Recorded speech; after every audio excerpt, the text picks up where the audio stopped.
based on like the outside perception from what Mm-hmm. I would say and what I've seen probably in sports, maybe it's changing a bit now, but what's it like being a woman? It seems in a male dominated business. Like Mm-hmm. how has that transition been for you? Is that not even true? Is it very diverse in Mm-hmm. your organization, or when you first Yeah. started, were you like, this is definitely different than what I'm used to, or is it just you just went about business like you didn't even think about it, you just put your head down and worked? Yeah. When I was on the business side, it's pretty even. Like it's pretty 50-50.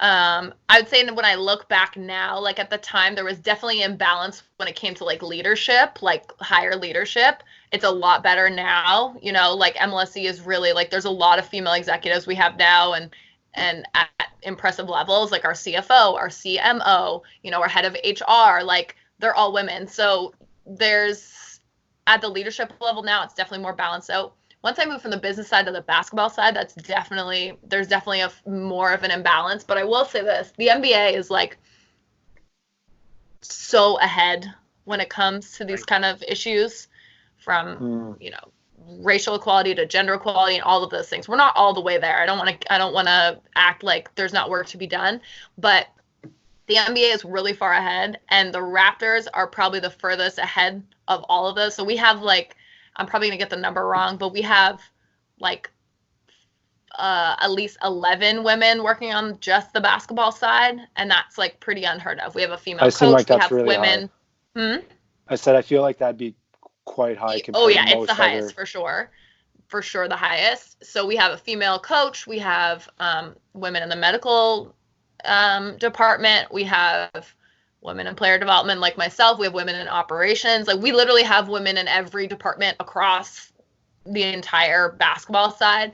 So it's kind of interesting because for the most part, I'm not going to say it's not an issue, but I kind of live in like this nice little bubble. Like there's nothing in my day-to-day life with the Raptors that hinders me from doing my job. And I don't really think about it. I grew up, Will knows this, like Mm, we had like I hung out with a lot of guys.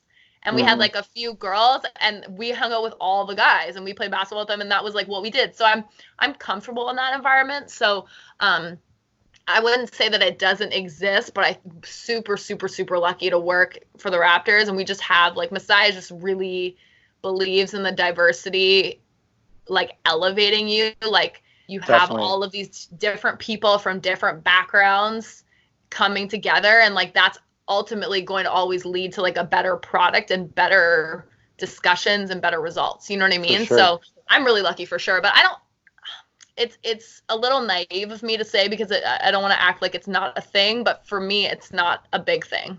You're pretty much saying that you're like growing your youth, like playing ball with us and being around us has kind of like it just made it normal for you in Yeah, terms of for maybe sure. other people that okay, that I Yeah, mean, and coupled with the fact that I get to work in an environment like our team environment is very inclusive, and there's nothing on a day-to-day basis where I'm like, ooh, like I feel like that happened because I'm a girl. You know what I mean? mm-hmm, We're mm-hmm, really just the guys don't respond any differently. Our staff doesn't respond any differently to the women versus the men. It's a good situation to be in. thanks for tuning in to TOTFC podcast. If you liked it and you want to hear more, please share it with a friend, a family member, a teammate, or anybody. Like the video, consider subscribing to TOTFC podcast.